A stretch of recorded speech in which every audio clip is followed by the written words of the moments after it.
नमोस्तु हे गुरुवर, नमोस्तु हे भगवान, नमोस्तु। आइए जहां आकर हम कर पाएंगे समोषण का साक्षात्कार और जान पाएंगे कैसे होगा जीवन का उद्धार। ऐसे गुणायतन से हम और आप शंका समाधान का कार्यक्रम प्रारंभ करें।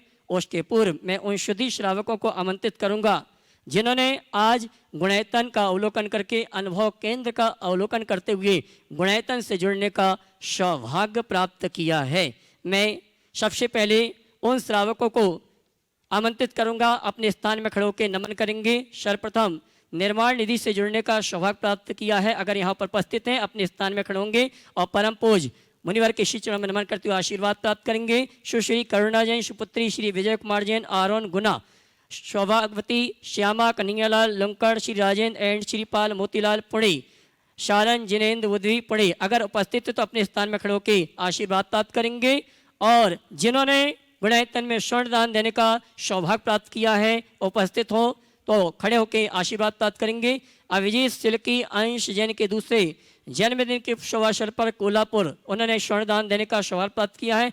इसी क्रम में श्रीमती मनोरमा देवी जैन, धर्मपत्नी स्वर्गीय अरिहंती शरण जैन, फिरोजाबाद, इन्होंने भी स्वर्ण दान देकर गुणायतन को स्वर्ण रूप प्रदान करने का सौभाग्य प्राप्त किया है। इसी क्रम में सूत्रधार के रूप में श्रीमती कमला रानी, धर्मपत्नी राजेंद्र कुमार जैन, पटियाला पंजाब, इन्होंने ऑनलाइन सूत्रधार से जुड़ने का सौभाग्य प्राप्त किया। जोरदार ताली बजाकर का सम्मान करें। और आइए चलते हैं निर्माण मित्र के रूप में जिन्होंने जुड़ने का सौभाग्य प्राप्त किया है। मैं चाहूँगा जब आपको आवाज़ दी जाए शीघ्र मंच पर आएंगे और गुरुवर का आशीर्वाद प्राप्त करेंगे। श्री जम्बू कुमार जैन, श्रीमती कंकु जैन, अरविंद कुमार, राहुल जैन, रावत भाटा, चित्तौड़गढ़ अगर उपस्थित हैं तो वह परम पूज्य मुनिवर के श्री चरणों में नमन करते हुए गुरुवंदना का सौभाग्य प्राप्त करेंगे। और उनके सम्मान के लिए मैं आवाज़ दे रहा हूँ, श्रीमान अशोक जी पांड्या गिरिडीह आए और इनका सम्मान का कार्यक्रम संपन्न करें। आइए साहब। और इसी क्रम में मैं आमंत्रित करूंगा श्री बाबूलाल जी, श्रीमती मंजू देवी, दीपक, नितेश जैन, विजौलिया भीलवाड़ा, इन्होंने निर्माण मित्र से जुड़ने का सौभाग्य प्राप्त किया है। अशोक जी सम्मान करेंगे जम्मू कुमार जी का और आप ताली बजाकर इनका सम्मान का कार्यक्रम संपन्न करेंगे। हाँ जी। अगले पुण्यार्जक के रूप में मैं आमंत्रित कर रहा हूँ श्री बाबूलाल जी, श्रीमती मंजू देवी, दीपक, नितेश, विजौलिया भीलवाड़ा और उनके सम्मान के लिए मैं आमंत्रित करूंगा जबलपुर निवासी श्री अरविंद जी राजा, वे आएंगे हमारे सम्माननीय निर्माण मित्र का सम्मान का कार्यक्रम संपन्न करेंगे।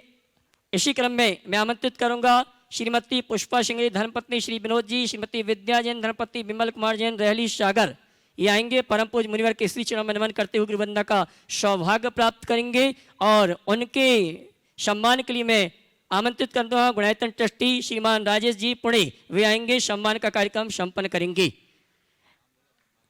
श्रीमती पुष्पा सिंह परिवार आ जावे, जल्दी आइए। इसी क्रम में निर्माण सारथी के रूप में जिन्होंने जुड़ने का सौभाग्य प्राप्त किया है, बहन जी जल्दी आइए। निर्माण सारथी के रूप में जिनने जुड़ने का सौभाग्य प्राप्त किया है वे आमंत्रित हैं श्रीमती स्नेहलता, धर्मपत्नी श्री देवंत कुमार, आदित्य कुमारी, अनवा जैन, पिपरिया, होशंगाबाद। और इनके सम्मान के लिए मैं गुणायतन ट्रस्टी भाई राजेश जी को चाहूंगा सम्मान का कार्यक्रम संपन्न करें और आप जोरदार ताली बजाकर इनका सम्मान करें। और आइए इसी क्रम में निर्माण सारथी से सूत्रधार के रूप में जुड़ने का जिन्होंने सौभाग्य प्राप्त किया श्री विजय कुमार वैभव, श्रीमती सुधा नीलम, श्रीमती सपना ओशी जैन सागर। और इनके सम्मान के लिए मैं आमंत्रित करूंगा शिरोमणि संरक्षक परिवार के हमारे प्रवीण जी के सुपुत्र प्रशांत सेठ विलासपुर, वे आएंगे हमारे सम्माननीय सूत्रधार का सम्मान का कार्यक्रम संपन्न करेंगे और आप जोरदार ताली बजाकर इनका सम्मान करें। श्रीमान विजय कुमार वैभव जैन परिवार आ रहे हैं क्या? आइए। और अगले क्रम में मैं आमंत्रित करूंगा जिन्होंने गुणायतन से गुणायतन ट्रस्टी के रूप में जुड़ने का सौभाग्य प्राप्त किया है, मैं सम्मान सहित आमंत्रित करूंगा। सर्वप्रथम मैं बुला रहा हूं श्रीमान दिनेश कुमार जी दीना, श्रीमती मीरा जैन, सौमिल दिव्या जैन, कमानिया गेट, जबलपुर, इन्होंने गुणायतन ट्रस्टी के रूप में जुड़ने का सौभाग्य प्राप्त किया है। और इनके सम्मान के लिए मैं आमंत्रित करूंगा शिरोमणि संरक्षक श्रीमान प्रवीण जी सेठ विलासपुर, वे आएंगे हमारे सम्माननीय गुणायतन ट्रस्टी का सम्मान का कार्यक्रम संपन्न करेंगे और आप जोरदार ताली बजाकर इनका सम्मान करें। श्रीमान दिनेश कुमार जी, श्रीमती मीना शौमिल दिव्याजन, कमानी गेट, जबलपुर, जिन्होंने गुरुवार से आशीर्वाद प्राप्त किया और आज गुणायतन से गुणायतन ट्रस्टी के रूप में जुड़ने का अवसर सौभाग्य प्राप्त किया है। तालियां बजाकर इनका सम्मान करें। और मैं ये कहना चाहूँगा, हमारे अरविंद जी राजा गुणायतन ट्रस्टी जबलपुर इनके मित्र हैं और इन्होंने गुणायतन से जुड़ने का अवसर सौभाग्य प्राप्त किया है। आप जोरदार ताली बजाकर इनका सम्मान करें। हाँ जी, अच्छा। और चंद्रपुर वाले हमारे श्रोमणी संरक्षक मिट्ठन भैया, ये भी आ जावे, ये भी हम तो सबको बनाएंगे, चिंता मत करो।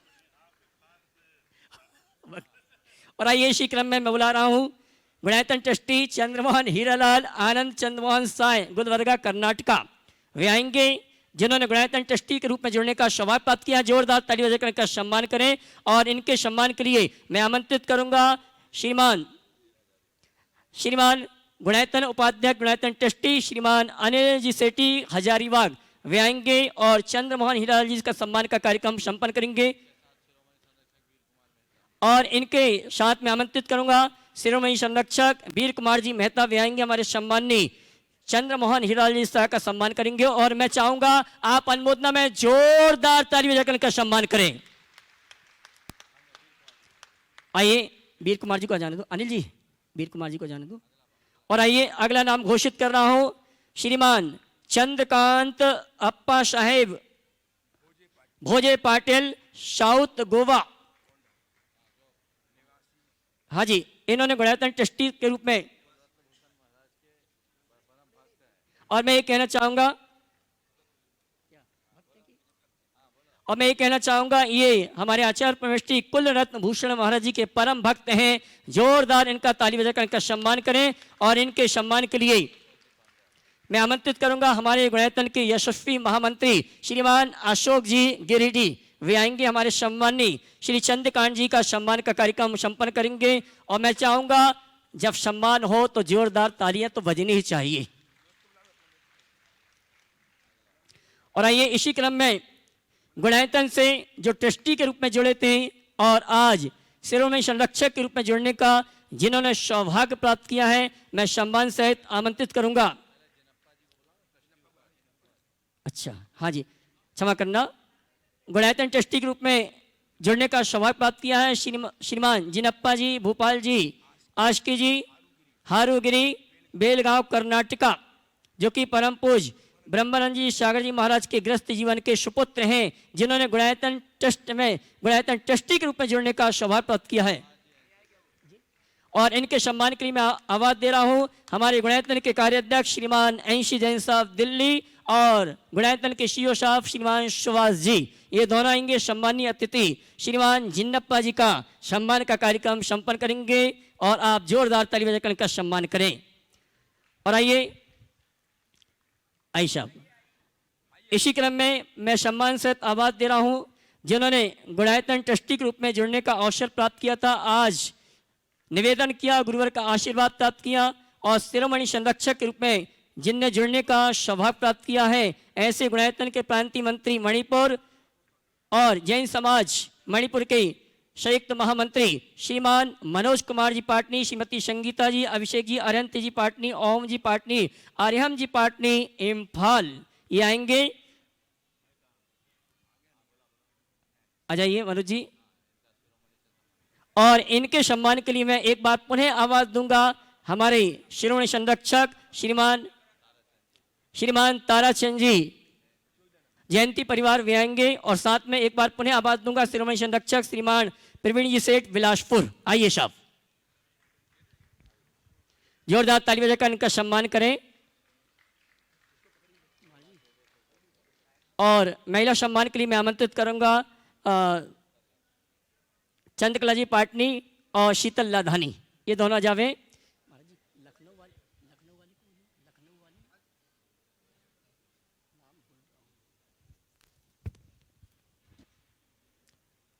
इसी क्रम में आवाज दे रहा हूं सम्मान के लिए श्रीमान सुधीर जी जैन डिप्टी कमिश्नर, जो कि भोपाल में अनुशासन संस्थान है उसका संचालन कर रहे हैं। मैं सम्मान से आमंत्रित करूंगा वे यहाँ परम पूज्य मुनिवर के श्री चरण में नमन करते हुए गुरुवंदना का सौभाग्य प्राप्त करें। और उनके सम्मान के लिए मैं आवाज दे रहा हूँ श्रीमान संयुक्त महामंत्री गुणायतन श्रीमान सुनील जी अजमेरा हजारीबाग, श्रीमान एनएल जी साहब कोषाध्यक्ष गुणायतन। और आइए चलते हैं इसी क्रम में मैं सम्मान सहित आवाज दूंगा श्रीमान जी दिल्ली वासी अहिंसा बिल्डर श्रीमान विपिन सविता रिद्धि जैन, ये आएंगे परम पूज्य मुनिवर के श्री चरणों में नमन करते हुए गुरुवंदना का सौभाग्य प्राप्त करेंगे। हाँ जी, सुधीर जी जैन डिप्टी कमिश्नर भोपाल में जो अनुशासन प्रशिक्षण केंद्र चल रहा है उसके संचालन करते हैं, भोपाल से हमारे बीच में। उनके सम्मान के लिए आमंत्रित करूंगा श्रीमान एनएल जैन साहब कोषाध्यक्ष गुणायतन। आइए, और मैं आवाज दे रहा हूं पुनः एक बार अहिंसा बिल्डर के श्रीमान विपिन जी सविता जी रिद्धि जी, और उनके सम्मान के लिए मैं आवाज दे रहा हूं श्रोमणी संरक्षक श्रीमान प्रमोद जी सुमन जी भारेल नवी मुंबई मुख्य मंडल पुण्यार्जक। जोरदार ताली बजाकर उनका सम्मान करें। इस बार बिना सूचना के आए, हमें जानकारी नहीं दी, हमें नहीं। और आइए इसी क्रम में मैं आमंत्रित कर रहा हूं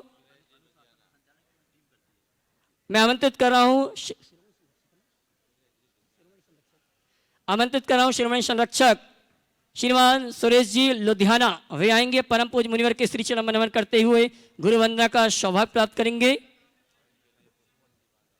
और इनके सम्मान के लिए मैं आवाज दे रहा हूं श्रीमान श्रीमणी संरक्षक पुष्पेन जी बांदा भोपाल, वे आएंगे सम्मानीय अतिथि हमारे सुरेश जी श्रीमणी संरक्षक लखनऊ का सम्मान करेंगे, जिनका लुधियाना, क्षमा करना लुधियाना, इनका सम्मान का कार्यक्रम संपन्न करेंगे। और आए परम पूज्य मुनिवर के श्री चरण में नमन करते हुए गुरुवंदना का सौभाग्य प्राप्त करेंगे। जी जी, और आइए चलते हैं जी।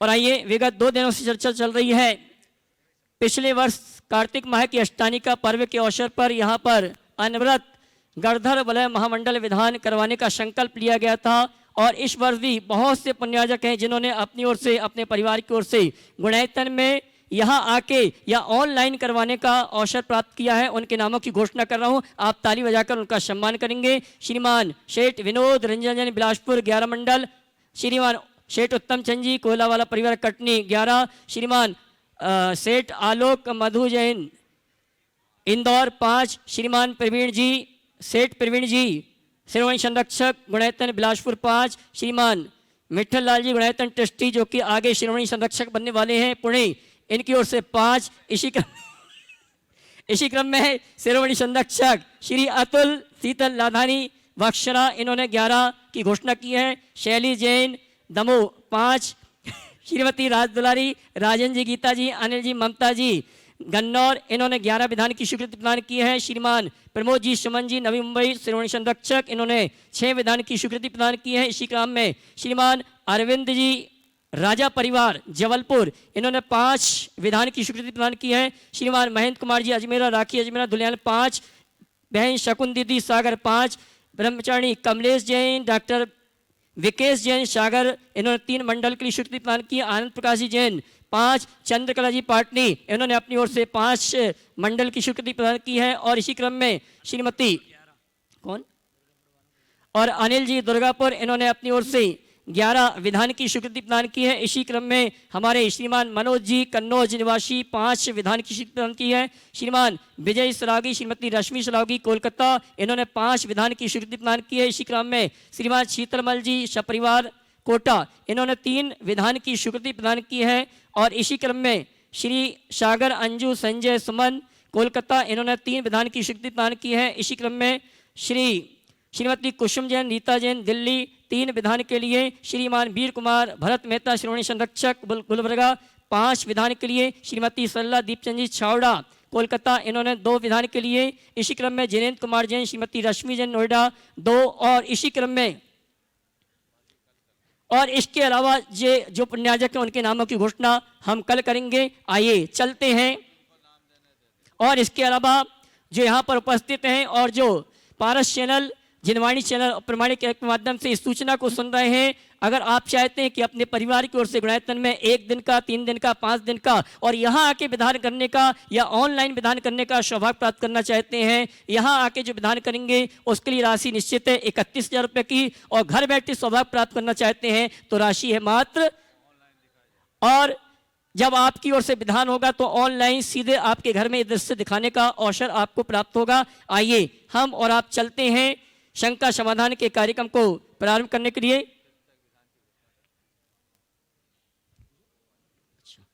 और आइए जिन्होंने इस महानुष्ठान में अपनी ओर से पूजन द्रव्य, त्यागी व्रति, भोजन व्यवस्था में सहयोग प्रदान किया है, श्रीमान आनंद प्रकाश जी ने कांताजन गाजियाबाद, इन्होंने 51,000 की राशि प्रदान की है। श्री हरीश कांता, धीरज, नीरज, आयुषी जैन कागजी परिवार दिल्ली, इन्होंने त्यागी व्रति भोजन व्यवस्था के लिए 21,000 रुपया, और मगन लाल जी जैन धर्मपत्नी सुशील जैन, दीपक विशाल जैन कागजी परिवार दिल्ली, इन्होंने त्यागी व्रति भोजन व्यवस्था के लिए 51,000 रुपये की राशि देने की घोषणा की है। जोरदार ताली बजाकर इनका सम्मान करें। और आइए चलते हैं शंका समाधान का कार्यक्रम हम और आप प्रारंभ करेंगे। और आज जिनको शंका समाधान के कार्यक्रम में प्रश्न पूछने की व्यवस्था रखी गई है उनके नामों की मैं घोषणा करूंगा, और मैं निवेदन करना चाहूंगा एक मंडल से आप एक ही प्रश्न पूछें, ऐसी व्यवस्था से आप व्यवस्थित हो जाएंगे।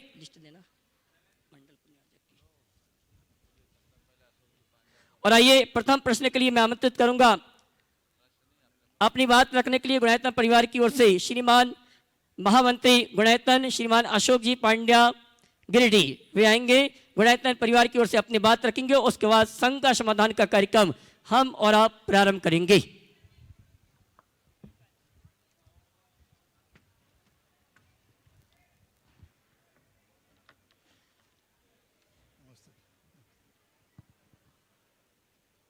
सर्वप्रथम परम पूज्य आचार्य श्री कुलरत्न भूषण जी महाराज के चरणों में मेरी सादर नमोस्तु नमोस्तु नमोस्तु। दो मुनि राजों के चरणों में मेरी सादर नमोस्तु नमोस्तु नमोस्तु। आज इस धर्म सभा में उपस्थित सभी धर्म मार्ग के बंधुओं को गुणायतन और श्री सेवायतन की तरफ से हार्दिक हार्दिक अभिनंदन और सादर जय जिनेंद्र। ये निश्चित ही परम सौभाग्य का अवसर है कि हर वर्ष की भांति इस वर्ष भी कार्तिक की अष्टानिका के अंदर ये भव्य कार्यक्रम सिद्ध चक्र महामंडल विधान का आयोजन चल रहा है, जो पूरे देश के अंदर एक चर्चा का बिंदु बना हुआ है। न जाने कितने फोन हमारे गुणायतन कार्यालय में और कितने फोन हम व्यक्तिगत रूप से हमारे पास आ रहे हैं, और लोग जो टीवी से इस सिद्ध चक्र महामंडल विधान का भव्य आयोजन देखते हैं, उनका सबसे पहला एक प्रश्न आता है हम लोगों के समक्ष कि इतना भव्य कार्यक्रम कैसे और कैसे हो रहा है। हमारा एक ही उत्तर होता है, ये सब गुरुवर का असीम आशीर्वाद का नतीजा है। ये उन्हीं की अनुपम कृपा है कि जिसकी वजह से ऐसा भव्य कार्यक्रम इस वर्ष ही नहीं, लगातार पिछले वर्ष भी और कोरोना के पहले भी ये कार्यक्रम होता रहा। ये उन्हीं की कृपा है।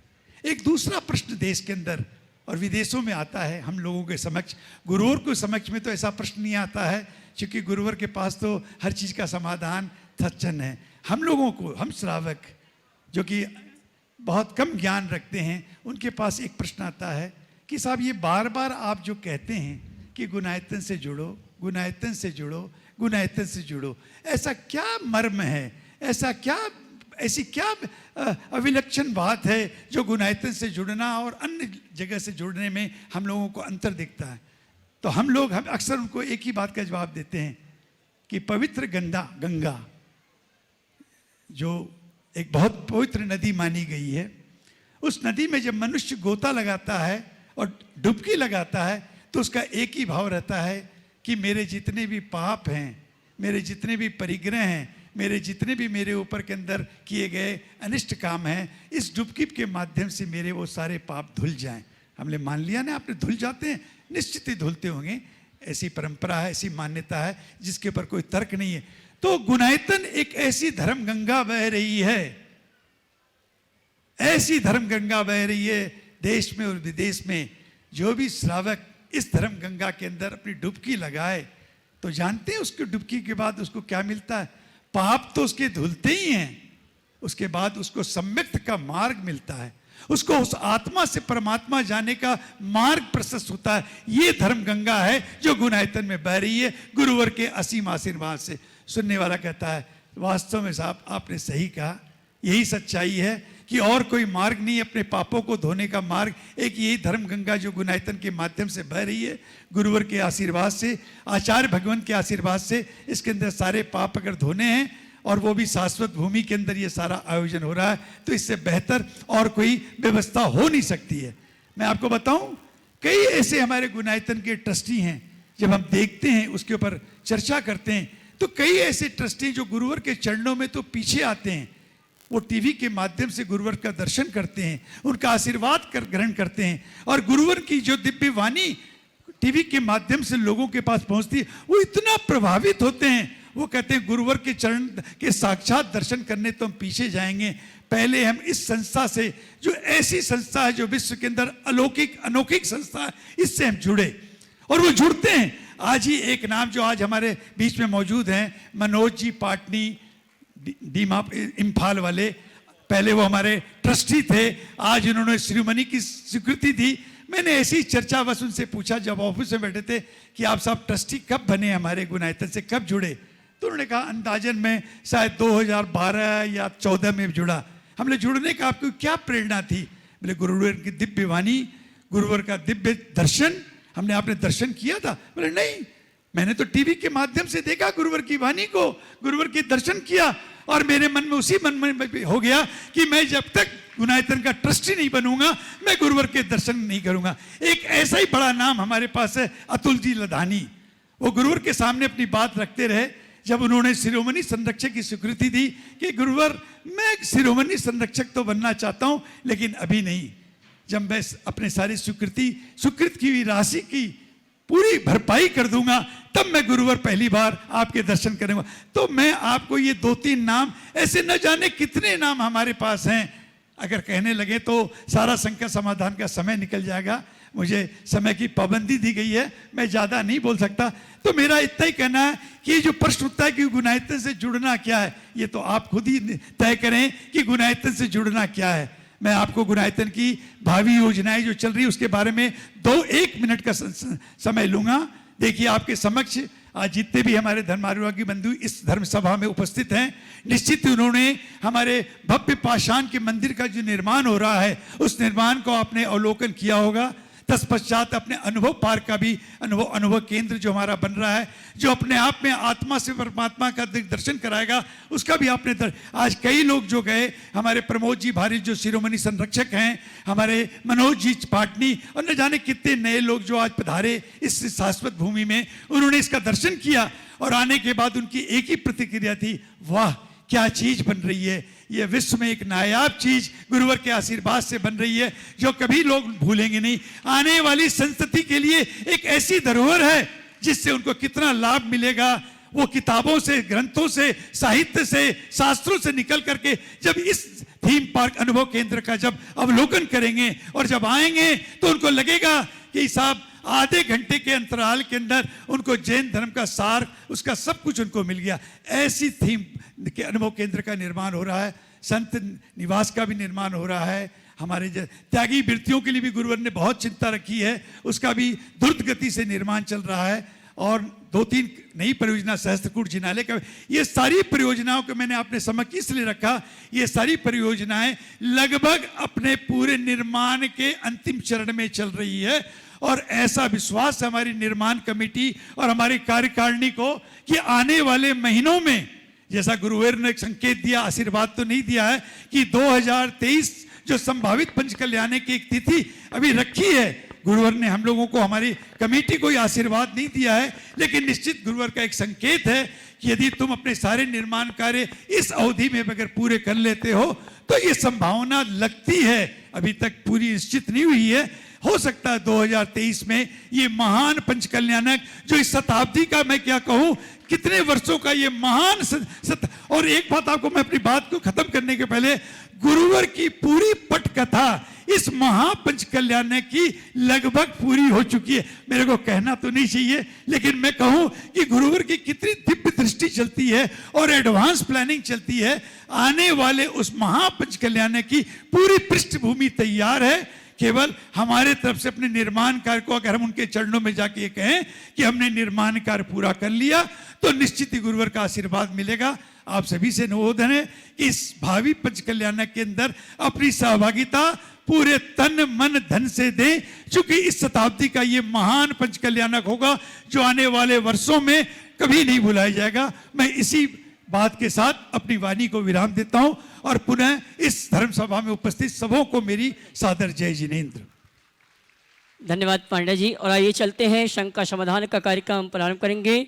और आज जिन मंडलों के नाम घोषित किए जाएंगे, मैं निवेदन करना चाहूँगा एक मंडल वाला एक ही प्रश्न पूछे, ऐसी व्यवस्था से आप व्यवस्थित हो जाएंगे। मंडल नंबर 29 श्रीमान राकेश आकांक्षा जैन पुणे, उसके बाद तैयार रहेंगे। मंडल नंबर 31 श्रीमान अनिल सुनीता निर्मला सहायक गोटेगांव।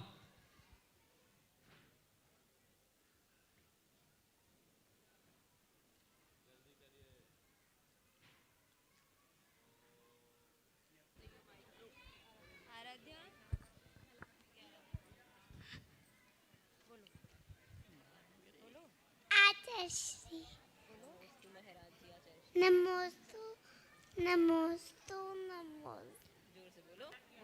मंडल नंबर 29 नमोस्तु महाराज जी, नमोस्तु महाराज जी, नमोस्तु महाराज जी। मेरा प्रश्न ये है कि आजकल के समय में chips, Kurkure, burger, patties, pizza ये सब खाना एक फैशन बन गया है और उसको ही एक स्टैंडर्ड माना गया है। मैं मेरी बेटी को हमेशा यही प्रेरित करती हूँ कि वो नहीं खाए, लेकिन क्या होता है कि दूसरे बच्चों को देख के उनका भी मन ललचाता है और यदि हम मना करते हैं तो वो लोग बहुत छुप छुप के भी फिर खाने की कोशिश करती है। तो इस परिस्थिति का हमें कैसे सामना करना चाहिए? देखो, मैं एक घटना सुनाता हूँ। मैं एक स्थान पे था, एक कोई 6 साल का बच्चा अपने हाथ में कुरकुरे के पैकेट रखा था, वो खाते खाते आ रहा था। और वहीं एक 4 साल का दूसरा बच्चा था, उसने बोला, अरे आप ये क्या खा रहे हो, इसमें तो प्लास्टिक है। देखो, 4 साल का बच्चा बोल रहा है आप ये क्या खा रहे हो, इसमें तो प्लास्टिक है। तो मुझे अच्छा भी लगा, पर मैं उससे थोड़ा और परखना चाहा। बोले, बेटे प्लास्टिक कैसे है इसमें? तो कहा, महाराज जी अभी बताता हूँ। तो वहाँ जो माली था मंदिर का, उससे बोला, अंकल आपके पास कैंडल है क्या? माली ने उसको मोमबत्ती दिया, उसने मोमबत्ती जलवाया और जलवा करके उसको जलाया, उससे एक कुरकुरे लेकर के, और कुरकुरा वैसे टपक रहा था जैसे प्लास्टिक टपकता है। तो बोला, देखिए हम लोगों को नहीं खाना चाहिए। हमने बहुत अच्छा लगा। हम लोग, किसने बताया तुम्हें? बोले, ये मेरी मम्मी ने मुझे करके दिखाया था, तब से हमने कुरकुरे खाना बंद कर दिया। अब वो नहीं खाता। आप अपने बच्चों को ये तो बोल, तो ये मत खाओ, पर ये तो बताओ ये क्यों मत खाओ। महाराज जी मैंने वो भी बताया, उनको यूट्यूब में वीडियो भी दिखाए। हाँ। टॉफी चॉकलेट में कैसे कीड़े हो जाते वो भी दिखाया। हाँ। सब तरीके से उनको दिखाया, लेकिन वो मतलब मन है कि वो बोलते कि नहीं खाना है। बाहर जाते तो सबसे पहले एक प्रश्न रहता है, मम्मी एक चिप्स का पैकेट दिलाओगी ना? इधर डीमार्ट जाएंगे उनको और पक्का करो, बेटा दिला तो दूंगी। उनको सब चीजें उसको बोलो, तुम कह रहे हो दिलाओ तो हम दिला देंगे, लेकिन तुमको पता है इसमें क्या है। अब देख लो, अपने मन को थोड़ा शांत करो, ठीक हो जाएगा। आशीर्वाद। चलिए अगले। मंडल नंबर 31 श्रीमान अनिल सुनीता निर्मला सहायक गोटेगांव, और उसके बाद तैयार रहेंगे मंडल नंबर 33 गुणायतन ट्रस्टी श्रीमान दिनेश कुमारी वीना जैन सुभाष जी गाजियाबाद। द्वय महाराज जी के चरणों में नमोस्तु नमोस्तु नमोस्तु। महाराज जी, सबसे पहले तो आप आशीर्वाद दीजिए कि आचार्य श्री के चरणों में हमारी सल्लेख ना हो। नमोस्तु महाराज जी। बहुत भूलने की आदत है, पल पल की बातें भूल जाते हैं और स्वाध्याय करते महाराज जी खूब मन लगता है स्वाध्याय में, लेकिन आगे पाठ पीछे सपाट वाला बात हो जाती है। पर महाराज जी 4 साल पहले हमसे उसने ऐसे शब्द कहे थे, ये सब नहीं भूल पाते, ऐसा क्यों महाराज जी? और इसको ये आशीर्वाद लो कि मैं सब भूल जाऊं। अच्छा भूलते हैं, बुरा भी भूल जाएं। आचार्य महाराज की कविता, कब भूलूं सब, कब भूलूं सब, अच्छा बुरा सब भूल जाए तो खेल ही खत्म। अभ्यास बनाइए। जो पाठ किया है उसको याद रहे, इसके लिए क्या करें महाराज जी? अच्छी बातें याद करने के लिए उसे नोट कीजिए, बार बार दोहराइए, और बुरी बातों को भूलने के लिए क्षमा धारण करने का अभ्यास बढ़ाइए। मंडल नंबर 33 गुणायतन ट्रस्टी श्रीमान दिनेश कुमारी, बीना जैन, शोभाजी जैन गाजियाबाद। और उसके बाद तैयार रहेंगे मंडल नंबर 35 से श्री शांतिनाथ जैन, बहन शरीता दीदी कशार सोलापुर। आचार्य श्री के चरणों में और मुनि श्री प्रमाण सागर महाराज के चरणों में मेरा, मेरे मंडल, मेरे परिवार और मेरे मयूर विहार दिल्ली समाज की ओर से बारंबार नमोस्तु महाराज जी। महाराज जी, मंदिरों में चमड़े की वस्तुएं ले जाना वर्जित होती हैं, लेकिन आज हम देख रहे हैं कि सभी मंदिरों में संगीतकारों को अनुष्ठानों में बुलाया जाता है और उन संगीतकारों के पास जो ढोलक होती है, तबला होता है, वो चमड़े का ही होता है। मैंने अपने समाज में मयूर विहार में संगीतकारों से बात की कि भाई आप ये सिंथेटिक शीट से बनी हुई ढोलक क्यों नहीं बजाते। उन्होंने कहा कि हमारी इस पर ताल ही नहीं बैठ सकती। तो महाराष्ट्र से हमने बोला, हमारे यहाँ हनुमान सागर जी आए हुए थे, उन्होंने कहा नहीं ये ढोलक नहीं बजेगी, आप बाहर बैठ के बजाओ। महाराष्ट्र, मेरा प्रश्न है, अगर बाहर बैठकर भी वो ढोलक बजाई जाती है तो अपनी कर्ण इंद्रिय के थोड़ी सी देर के आनंद के लिए क्या उन जीवों की हत्या का दोष हमें नहीं लगेगा?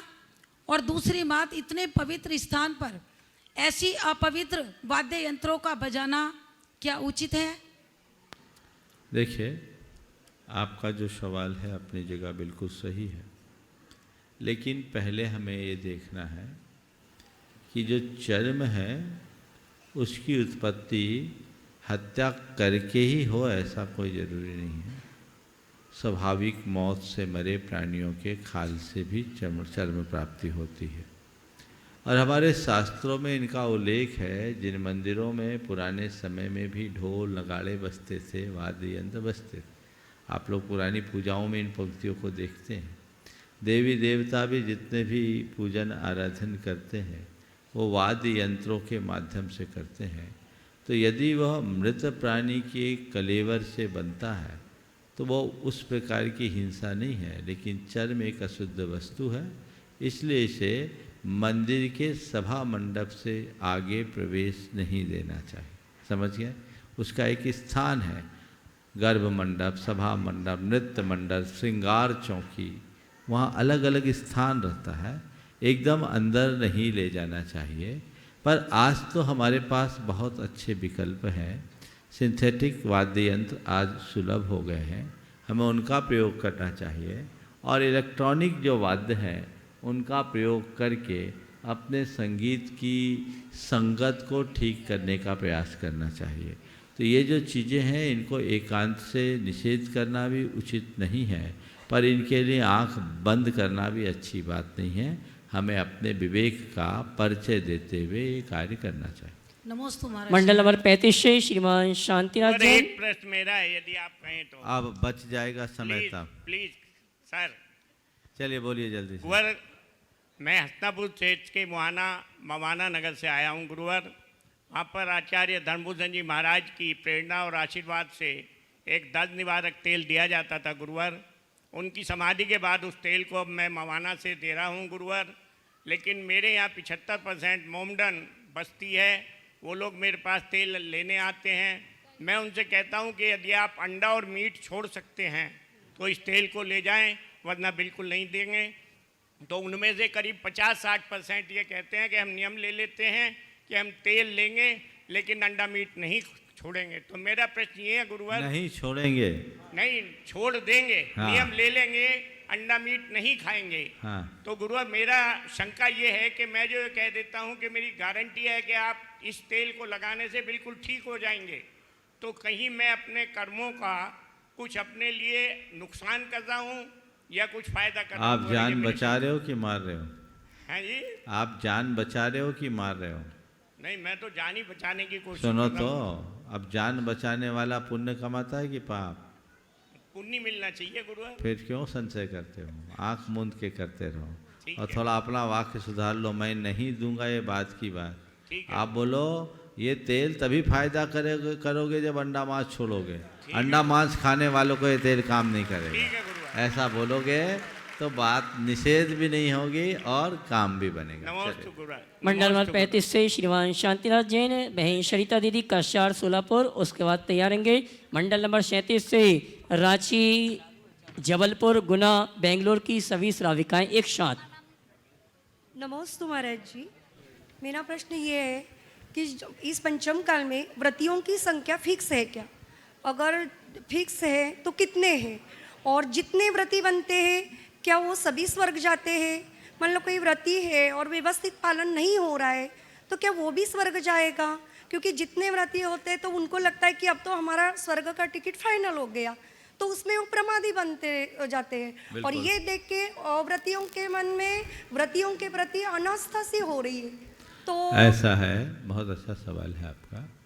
व्रतियों की संख्या फिक्स नहीं है, गुणस्थानों की संख्या निर्धारित है ना, किस गुणस्थान में कितने जीव होते हैं, और जो संख्या है वो पूरे मनुष्य लोक की है। समझ गए? कितने हैं पंचम गुणस्थान की संख्या? हाँ, 52 करोड़ है ना?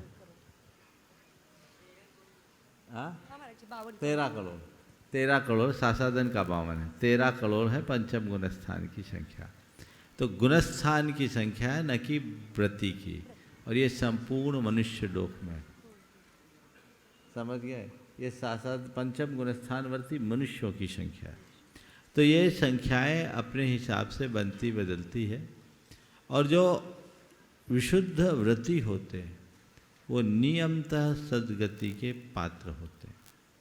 जिन्हें देवायु को छोड़कर अन्य आयु का बंध होता है वे अनुव्रत महाव्रत अंगीकार नहीं कर सकते, और जो देवायु को बांध लेते हैं वे नियमतः सद्गति को ही प्राप्त करते हैं।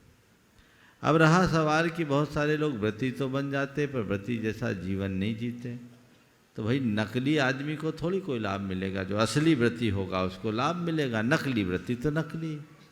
इसलिए नकलियों की तरफ ध्यान मत दो, असली को पहचानने की कोशिश करो। जो असली है वही काम का है, हमें उसी तरह देख करके चलना चाहिए। रहा सवाल अव्रतियों का व्रतियों के प्रति अनास्था भाव, तो यदि ऐसा है तो ये बात ठीक नहीं है। आज भी लोक में बहुत से ऐसे लोग हैं जो अपने व्रतों का अत्यंत विशुद्धि से पालन करते हैं। तो मैं इस संदर्भ में यही कहूँगा कि व्रती अपने व्रतों का दृढ़ता से पालन करे और अव्रती अपवाद की तरफ ध्यान न देकर आदर्श का अनुकरण करने की कोशिश करे। मंडल नंबर 37 से सभी श्राविकाएं और तैयार रहेंगे मंडल नंबर 39 से श्रीमान सुनील जी, संतोष जी, श्रीमती किरण सिंगई, विदिशा। नमोस्तु महाराज जी, मेरे परिवार और मेरे मंडल की तरफ से आपको बारंबार नमोस्तु। महाराज जी, मेरा प्रश्न जो है पाप पुण्य से और आज की व्यथाओं को लेकर है। महाराज जी, मैंने धर्म जो देखा वो लगा कि कितने धार्मिक लोग हैं, वो एक्चुअल में इस पांडाल में या आपके इर्द गिर्द ही धार्मिक मुझे दिखते हैं। जब आउट ऑफ बाउंड्री जाके हम लोगों को देखते हैं तो वो इतने धार्मिक मुझे नहीं दिखे। जैसे मेरे ऑफिस में ही जो भी जैन हैं उसमें मैं पहली जैन हूँ जिसका थोड़ा बहुत त्याग है या थोड़ी सी धार्मिक है, क्योंकि मेरे ऑफिस वाले कहते हैं कि जैन तो नॉन वेजिटेरियन होते हैं। मुझे वो देखकर बहुत ही गंदा लगता है। मेरे बगल में टिफ़िन खोल के बैठते हैं, तब समझ नहीं आता कि वो जॉब कैसे की जाए। कभी बाहर जाके लड़कों से पता लगता है कि वो सिगरेट पीते हैं, दारू पीते हैं। मैंने ऊपर भी जब मैं गई वंदना करने, मैंने सिगरेट पीते कई आदमियों को देखा जो जैन थे, और इनका नॉनवेज खाना ये बहुत आम है। जब इनसे बात करो तो ये बोलते हैं कि हम साईं भगवान को मानते हैं, हम हनुमान जी का व्रत करते हैं। तो ये देख के बहुत ही बुरा लगता है, और ये व्यथा समझ नहीं आता कि उन्हें कैसे समझाएं या खुद को कैसे समझाएं। देखिए, बात ऐसी है, जो व्यक्ति जैन धर्म के अनुकूल आचरण नहीं कर रहा है वो जैन है ही नहीं, नाम का जैन। जो जैन है तो जैन वही है जिसके अंदर जैनत्व है। आपने जो बात कही कि धार्मिक लोगों में इस तरह के आचरण दिखते हैं, तो ये बहुत गंभीर है, चिंताजनक। पर मैं ऐसे लोगों को धार्मिक ही नहीं मानता जो इस तरह का कदाचार करते हैं। धार्मिक स्थलों में धर्म की बात करना, धार्मिक क्रिया करना स्वाभाविक है, क्योंकि यहाँ हमें वैसी प्रेरणा मिलती है। बाहर वैसा तो नहीं होता, पर कम से कम अधर्म तो हमारे द्वारा संपन्न नहीं होना चाहिए। जहाँ तक कुछ लोगों के द्वारा पथ भ्रष्ट होने का सवाल है, तो उनको भी हमें बहुत सकारात्मक दृष्टि से देखना चाहिए। उनको कोसने और तिरस्कृत करने की जगह उन्हें प्रेम से समझाने का प्रयास करना चाहिए। वो भटक गए, उनको राह दिखाएं। उनके संस्कार बिगड़े हैं, उनको रास्ते पे लाने का प्रयास करें। सब हो सकता। मैं एक स्थान पर था, एक डॉक्टर बंधु जो अपना होटल चलाते थे, उस होटल में नॉन वेज भी परोसा जाता था। समाज के लोगों ने मुझे बताया कि महाराज ये व्यक्ति हैं, और इनसे कई बार लोगों ने कहा भी, तो ये उसको सुनने के लिए तैयार नहीं है। अब इनके लिए आप कुछ करिए, महाराज क्या करना चाहिए। मेरे पास सार्वजनिक रूप से सवाल आया। उन दिनों पर्चियों में उत्तर देता था, लाइव नहीं था। मैंने उस सवाल को देखते ही रख दिया एक तरफ कि ये सवाल सार्वजनिक रूप से उठाना ठीक नहीं है। और कार्यक्रम संपन्न होने के बाद मैंने पता किया कि आखिर ये कौन व्यक्ति है, कैसा है। मालूम किया तो फिर मैंने कहा इस व्यक्ति को मेरे पास बुलवाओ, मैं उनसे बात करना चाहूँगा। लोगों ने कहा महाराज वो आएगा ही नहीं। पर एक अजैन व्यक्ति थे, समाज सेवी थे, बोले महाराज आप आशीर्वाद दो, मैं लेकर आता हूँ। वो मेरे पास आए। मैंने उनको बड़े प्यार से समझाया और उनसे कहा भाई आप जैसे व्यक्ति के द्वारा इस तरह का कृत्य शोभास्पद नहीं होता। आप ऐसा क्यों कर रहे हैं? अपने जीवन में अब तक जो किया है सो किया, अब तो रास्ता बदल दो। मैंने उन्हें समझाया। उनके साथ उनकी धर्मपत्नी भी थी। धर्मपत्नी की आंखों में आंसू। सबसे आश्चर्यजनक बात यह था कि पत्नी कुछ नहीं खाती थी। वो अपने पति को बोलती भी थी, लेकिन पति सुनते नहीं थे। वो बाहर से पढ़कर आए, उनके लिए सब बातों का कोई मूल्य और महत्व नहीं था। पर जब हमने समझाया तो उन्होंने बाद में इस बात के लिए सहमति प्रकट की कि महाराज जी आपने कहा है, हमें समय दीजिए, हम इसे बंद कर देंगे। हमने कहा कितना समय चाहिए? उसने कहा महाराज जी 6 महीने का समय चाहिए। हमने कहा आपको 6 महीने का समय दिया, बंद कीजिए। आप सुनकर आश्चर्य करेंगे। उन्हें समझाने के बाद नतीजा ये निकला कि उसने 1 महीने के अंदर ही सब काम बंद कर दिया और आज अच्छा चल रहा है। तो जो लोग ऐसे भटके हैं उनको हम सही रास्ता दिखाएं। उनको केवल हम बार बार नकारें ही नहीं और उनकी किसी तरह की निंदा न करें। हाँ, कुछ कतिपय लोग हैं जो इन सब मर्यादाओं के उल्लंघन को अपनी स्मार्टनेस समझते हैं।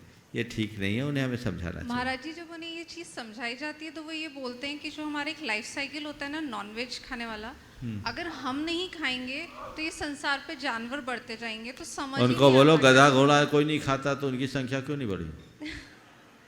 बोलो हम नहीं खाएंगे तो जानवर की संख्या बढ़ जाएगी। तुम खुद ही तो जानवर बनते जा रहे हो, अब क्या करोगे? चलिए मंडल नंबर 39 से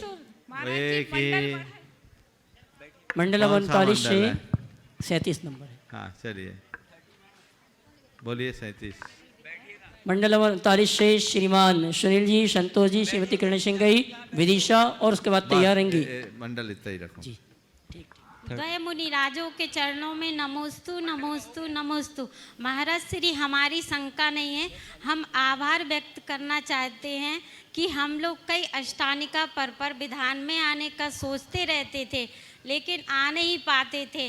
पर आपकी शंका समाधान में आपने एक शंका के जवाब में बोला था कि सोचो नहीं ठान लो, तभी हमने विधान में आने की ठान ली और इसी प्रेरणा से हम यहाँ आए। इसलिए आपका कोटि कोटि आभार। भाई साहब क्वेश्चन। ओ बोलो। मंडल नंबर 39 से मैं संतोष कुमार सिंघई, मेरे भाई डॉक्टर अनिल सिंघई, सुनील सिंघई एवं मंडल में बैठने वाले सभी सदस्यों की ओर से गुरुवार को के चरणों में कोटि साय त्रिवार नमोस्तु नमोस्तु नमोस्तु।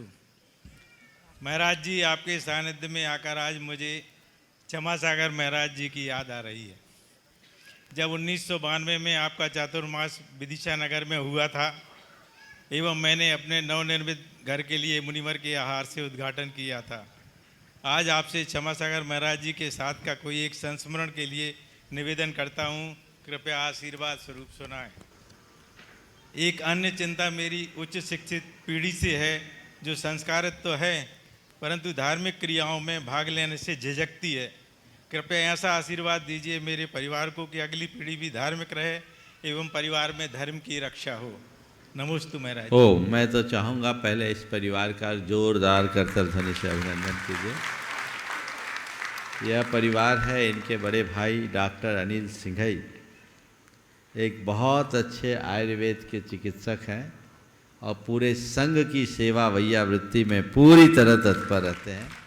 अभी गुरुदेव की चिकित्सा भी डॉक्टर अनिल सिंघई के ही मार्गदर्शन में हुई और इनके ही परिवार में जो सुषमा बहन जी हैं, जो प्रतिभा स्थली की सबसे प्रमुख बहन है, ये उसका संचालन कर रही है।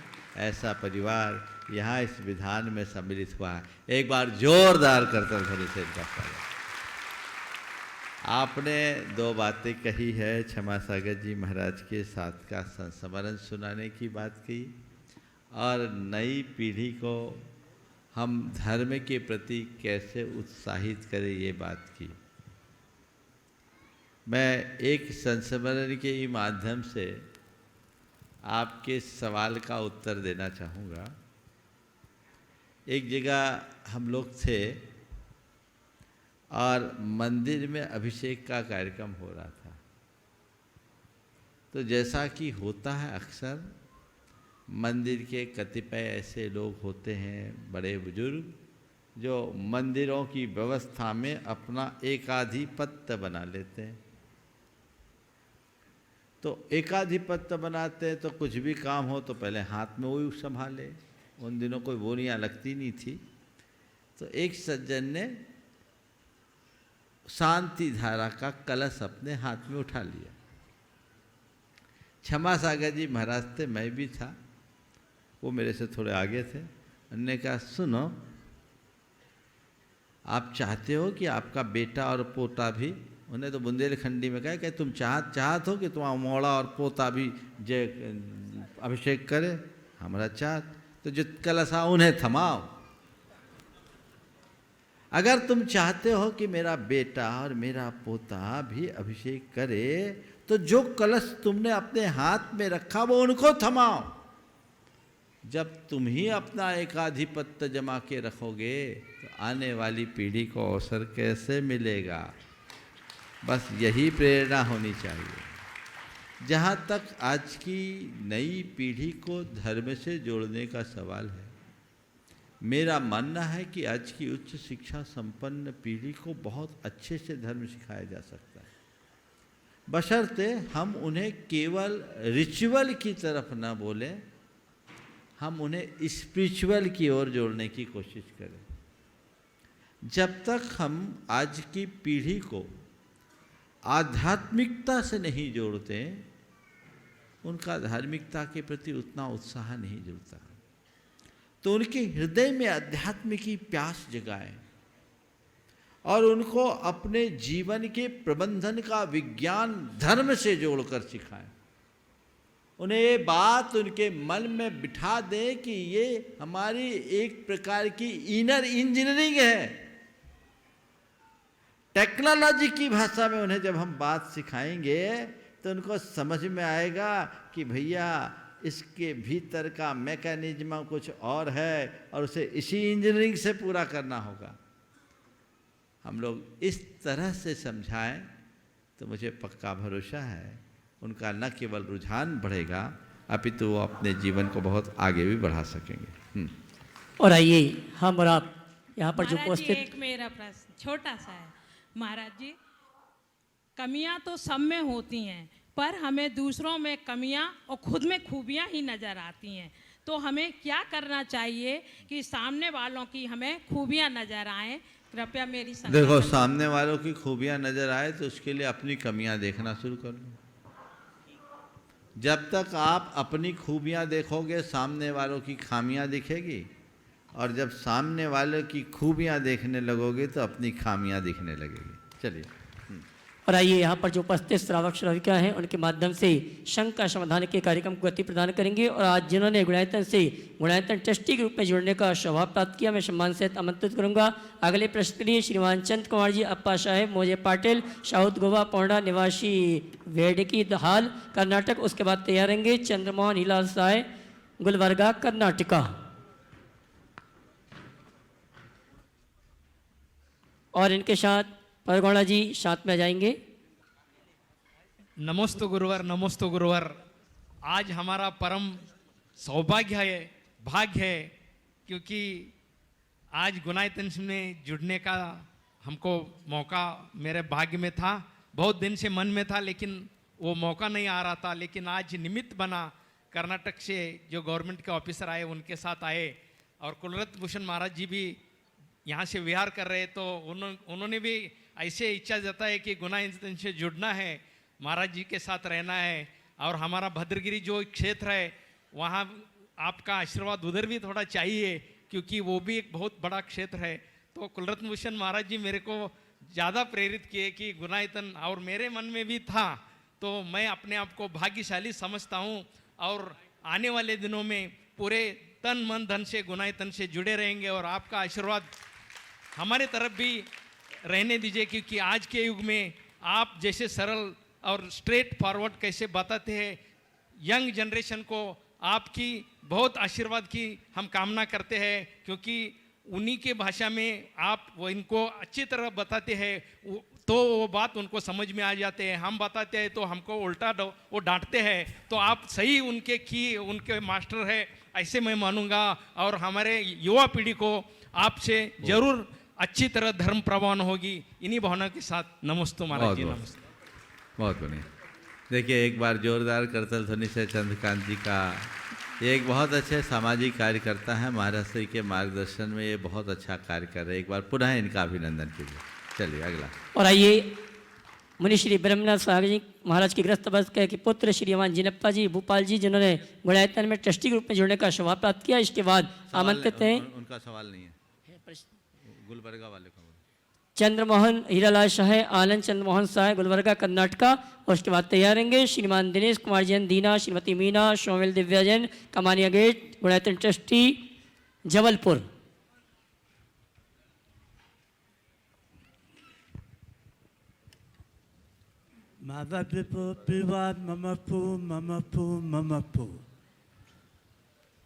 गुमायपन से जुड़ने का मेरा बहुत दिन से इच्छा था।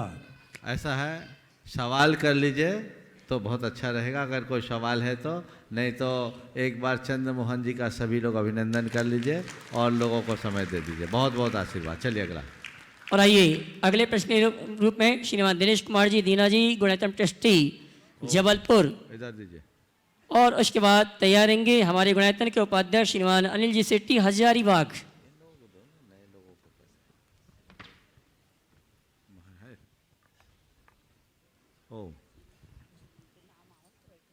दोनों मुनिराजों के चरणों में नमोस्तु नमोस्तु नमोस्तु। गुरुदेव, जीवन में स्थायी बदलाव लाने के लिए तथा पवित्रता लाने के लिए हमें कौन सा प्रयास करना चाहिए? जीवन में स्थायी बदलाव लाने के लिए और अपनी पवित्रता को बनाए रखने के लिए कौन सा प्रयास करना चाहिए? मैं इतना ही कहूँगा, अपनी निष्ठा को गहरी बना लेना चाहिए। अगर हमारी निष्ठा गहरी हो जाएगी तो बदलाव भी होगा और पवित्रता भी आएगी। चलिए। श्रीमान अनिल जी सेट्टी हजारीबाग। उसके बाद तैयार रहेंगे श्रीमान Sunil Jain deputy commissioner Bhopal. Sudhir ji Jain deputy commissioner.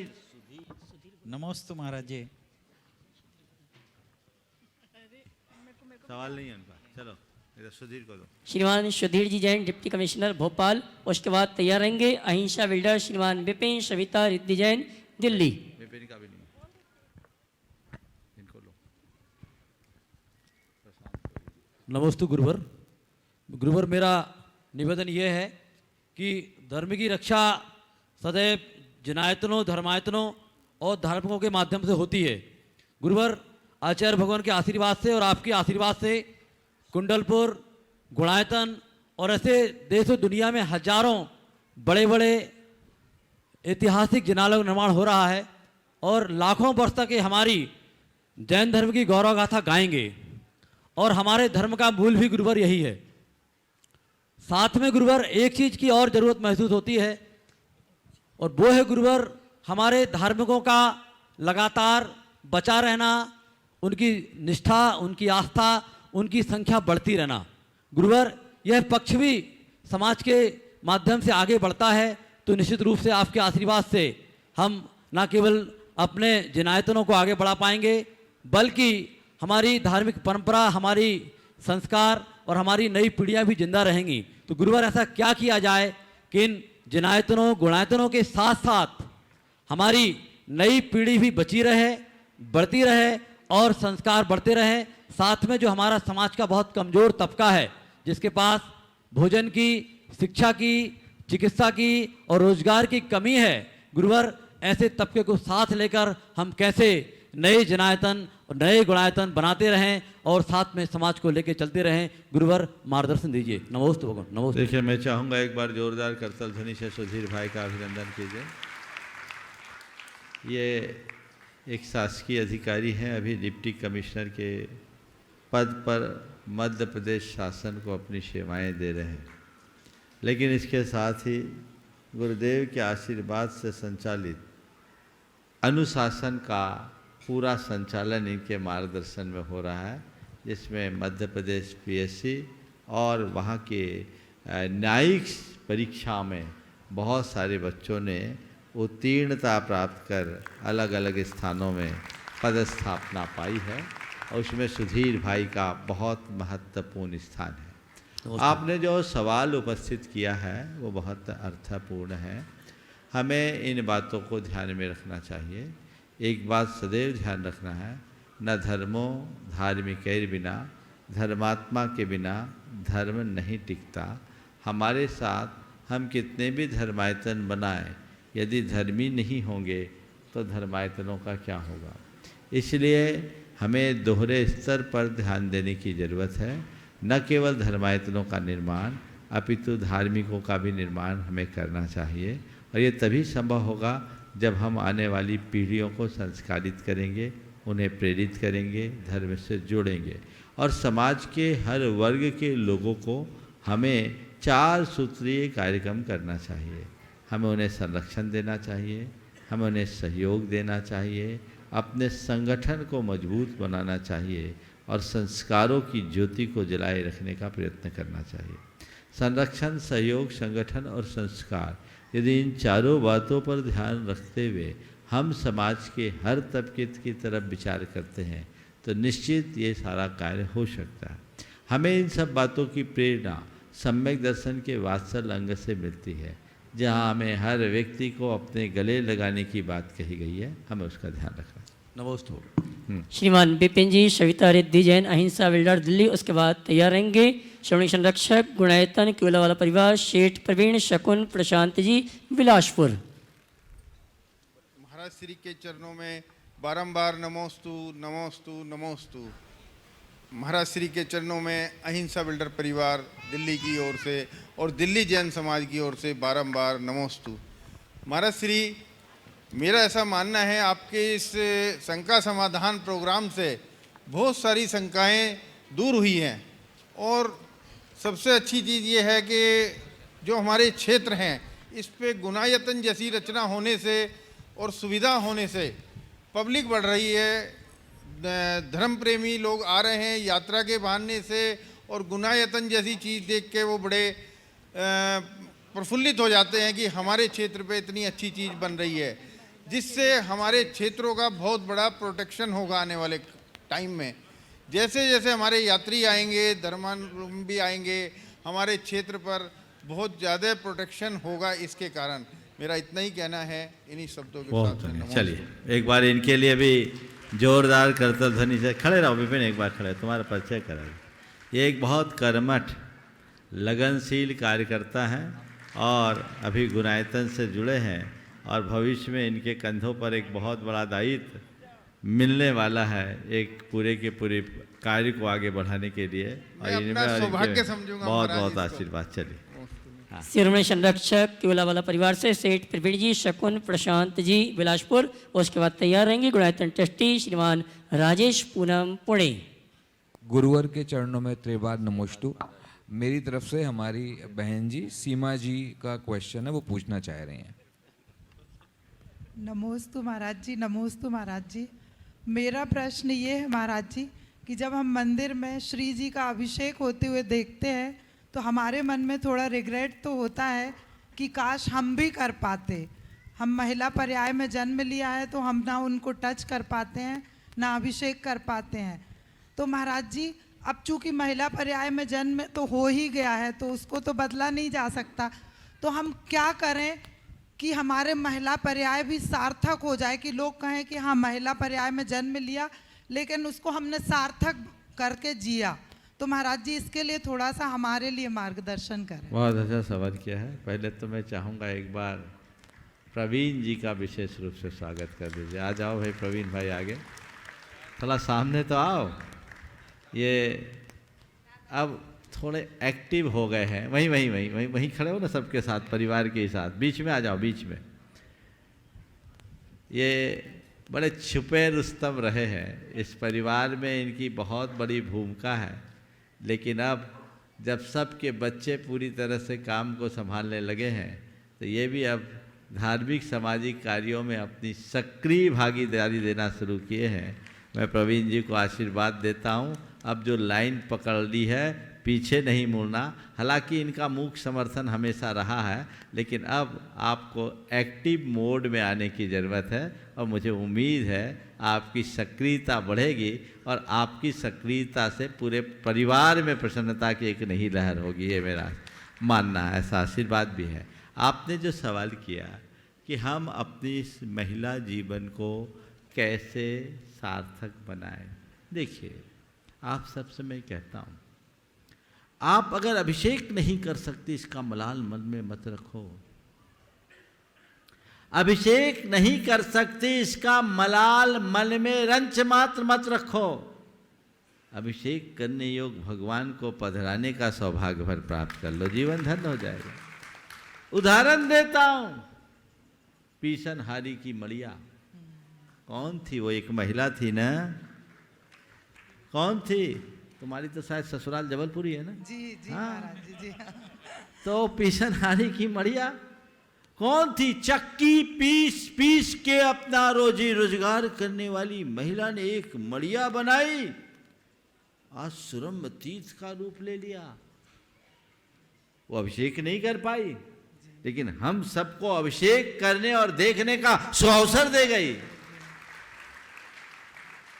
जब मैं मड़िया जी के दर्शन कर रहा था आज से करीब 30 साल पहले, तो लोग दूर एक खंडहर सा दिखाई पड़ा। मैंने पूछा ये क्या? बोला महाराज ये कभी मदन महल की पहाड़ी हुआ करती थी।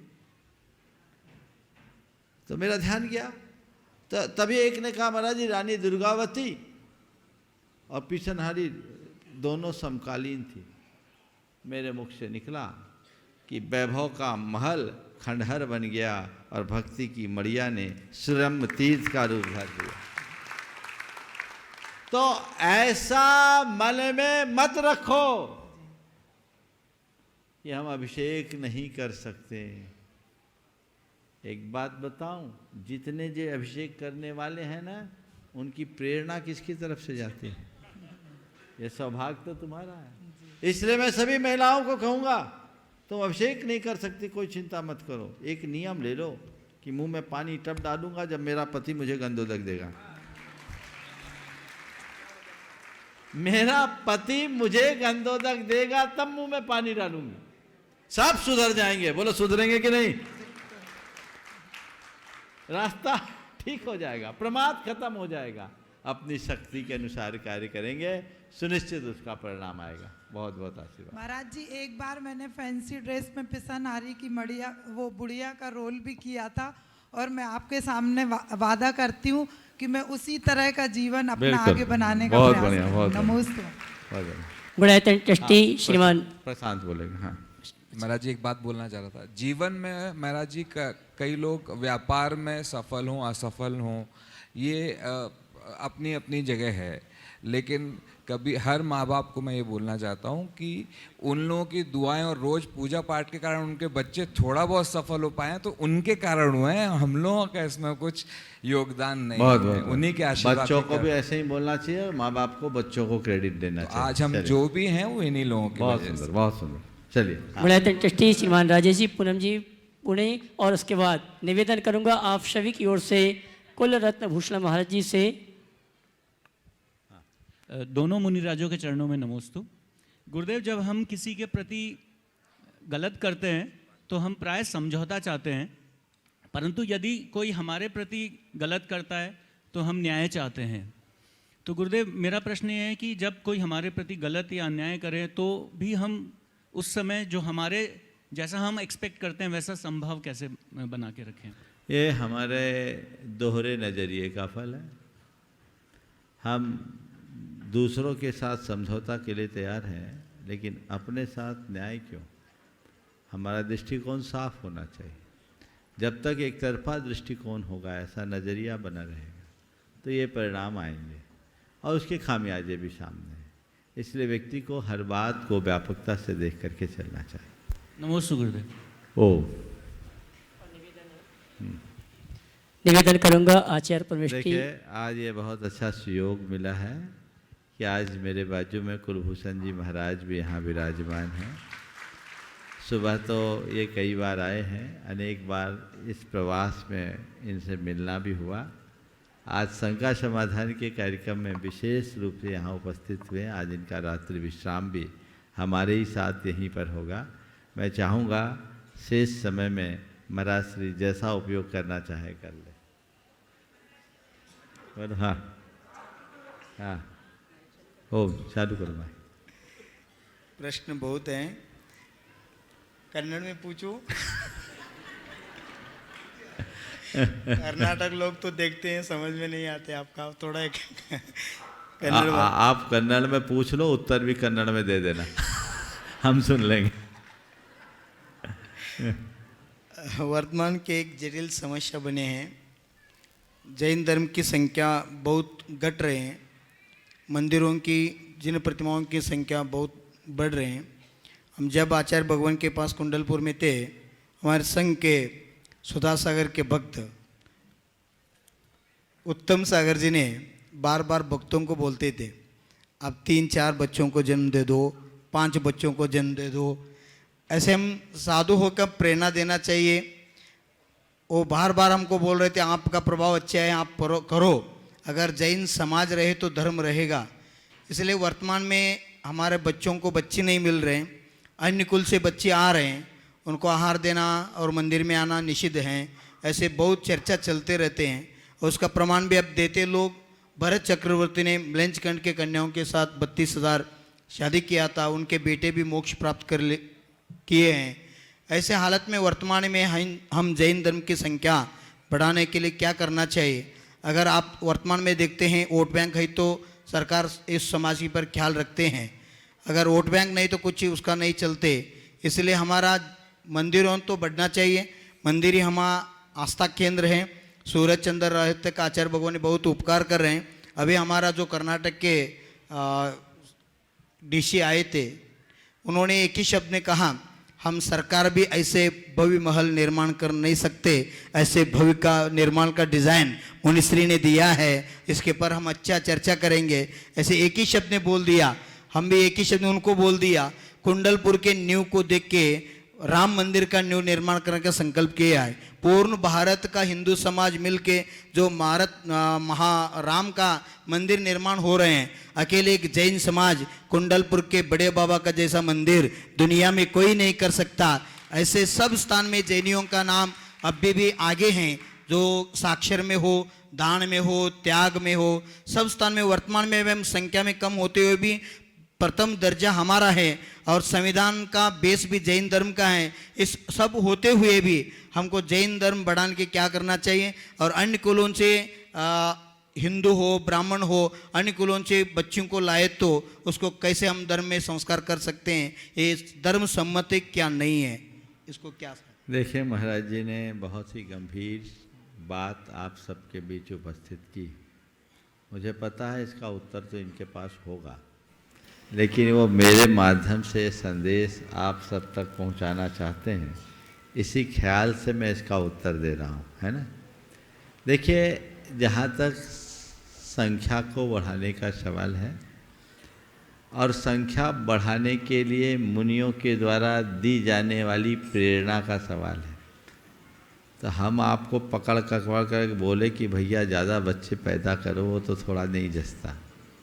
लेकिन उपदेश में हम ये जरूर बोल सकते हैं कि कृत्रिम तरीके से संतति का नियंत्रण करना धर्म सम्मत नहीं है। हमें, अगर तुमने काम पुरुषार्थ किया है तो उसका फल भी पाओ, उसके लिए तैयार रहो, अनर्थ मत करो। और धर्म को बनाए रखने के लिए संतति का विकास जरूरी है। इसलिए प्रत्येक व्यक्ति को मेरी संतति बढ़े, इसके लिए सचेष्ट होना चाहिए, क्योंकि ये बड़ी समस्या आ रही है। और जो जनगणना है उसके अनुरूप 2011 की जनगणना के अनुसार भारत में सबसे ज़्यादा TFR टोटल फर्टिलिटी रेट जैनियों की सबसे डाउन है।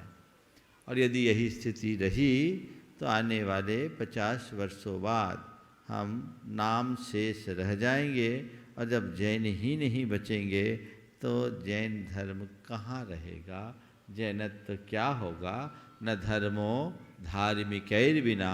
इसलिए एक बड़ा चुनौतीपूर्ण सवाल है कि हम अपना संरक्षण कैसे करें। पर मुझे लगता है कि केवल संतति बढ़ाना इसका समाधान नहीं है। जो बच्चे पैदा कर लिए, उनको अच्छे संस्कार नहीं दिए तो वो और भटक जाएंगे। और ये भी मुझे मालूम है कि जैन समाज बड़ी प्रबुद्ध समाज है, हम लोग कितना भी बोले उनको असर पड़ने वाला नहीं है। हमें इसमें 4 स्तर पर कार्य करना चाहिए। पहला, जैनों में होने वाले भटकाव को रोकने का प्रयत्न। जो जैनी है वो जैनी बने रहे, उनमें भटकाव ना आए। दूसरा, जो जैन किसी वजह से भटक चुके हैं उन्हें लौटाने की पहल होनी चाहिए।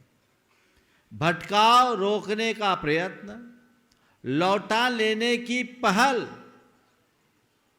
और थोड़ा बहिष्कार की जगह संस्कार के भाव जगाने का प्रयत्न। हमने बहिष्कार कर कर के बहुत खो दिया। आज जो हमारी संख्या कम हुई उसके पीछे एक बड़ा कारण जाति बहिष्कार रहा। आप तो कर्नाटक से संबंध है, बहिष्कार का कुपरिणाम क्या होता। आपके कर्नाटक में घटित एक घटना जो कभी आचार्य विद्यानंद जी महाराज ने कहा था और मैंने पढ़ा। रामकृष्ण हेगड़े जो उन दिनों कर्नाटक के मुख्यमंत्री हुआ करते थे, बीरेन जी हेगड़े के साथ आचार्य विद्यानंदी महाराज के पास थे। महाराज जी ने बोला, आप भी हेगड़े, एक जैन एक वैष्णव कैसे? तो रामकृष्ण हेगड़े की धर्मपत्नी ने कहा कि महाराज, हम लोग भी पहले जैन थे, हम लोग भी पहले जैन थे, लेकिन आज से लगभग 100 वर्ष पूर्व हमारे परिवार के किसी एक सदस्य ने मांसाहार कर लिया तो हमारी बिरादरी ने हमें निकाल दिया, हमें समाज से निकाल दिया। चूँकि हमारा परिवार प्रभावी था, इसलिए बहुत सारे लोग हमारे साथ आ गए और उसी दिन से हमने जैन धर्म को त्याग कर लिंगायत को स्वीकार कर लिया। ये घटना आपने भी सुनी होगी। एक व्यक्ति की गलती से सैकड़ों परिवार अजैन हो गए। ये बहिष्कार का कुफल है। इसलिए हमारा धर्म बहिष्कार नहीं सिखाता, भर धर्म केवल संस्कारों का पाठ पढ़ाता है। उसकी तरफ हमें ध्यान देना चाहिए। और चौथी बात, हमें जो व्यक्ति जन्मना जैन नहीं है उन्हें जैन विचारों से जोड़कर प्रेरित करना चाहिए और जैन बनाने का प्रयत्न करना चाहिए। हम अपने इतिहास को पलट कर देखते हैं तो हमारे अनेक अनेक आचार्यों और मुनियों ने व्रत ले रखा था कि इतने लोगों को जैन बनाने के बाद ही मैं आहार ग्रहण करूँगा। पहले सेठ साहूकार भी ऐसा किया करते थे, और आज जितने भी जैन जातियां सब कहीं ना कहीं उनके इतिहास को पलट कर देखो, सब परिवर्तित हुए। ये अभियान, ये रास्ता हमने बंद कर दिया। अगर हम लोगों को जैन जीवन शैली से परिचय कराएं और उन्हें विचारों से जैन बनाकर अपने साथ जोड़ ले, तो मुझे लगता आज का ये युग स्वर्ण काल बन सकता है और हम पूरे विश्व में जैन धर्म का परचम फहरा सकते हैं। पर हम लोग कहीं अनुदार हो गए, हमारी कट्टरपंथी मानसिकता इसमें कारण बन रही है।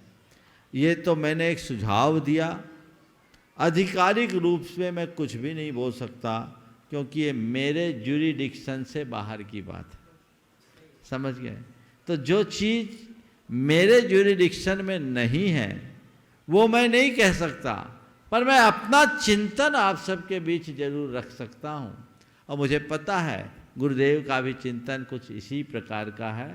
जिस दिन समाज के सभी प्रमुख लोग इन बातों पर गंभीरता से विचार करें, आचार्यगण विचार करें और समाज को मार्गदर्शन दे, तभी रास्ता निकल सकता है। आज कितना भी प्रयास करे, ब्याह संबंध को रोक पाना अब असंभव जैसा बन गया है। माँ बाप भी मजबूर हो जाते हैं, तो हमें कोई रास्ता निकालना चाहिए, साथ सम्मत रास्ता निकालना चाहिए। और बहुत सारी व्यवस्थाएं हैं जिस पर गंभीरता से विचार कर समय पर यदि हमने कोई समयोचित निर्णय लिया तो उसका सुपरिणाम आएगा और वो हमारे जीवन को सफल बनाएगा। आज का सत्र परम पूज्य गुरुदेव के चरणों में नमन अर्पित करते हुए, महाराज श्री ने बहुत गंभीर बात कही है। अब ये मंच का विषय नहीं है, हम लोग आपस में विचार विमर्श करें और गुरुओं के पास ये बात पहुंचाएं ताकि इसका कोई सही समाधान निकल पाए। इस भाव के साथ यहीं पर विराम। बोलिए परम पूज्य आचार्य गुरुवर श्री विद्यासागर जी महाराज। जय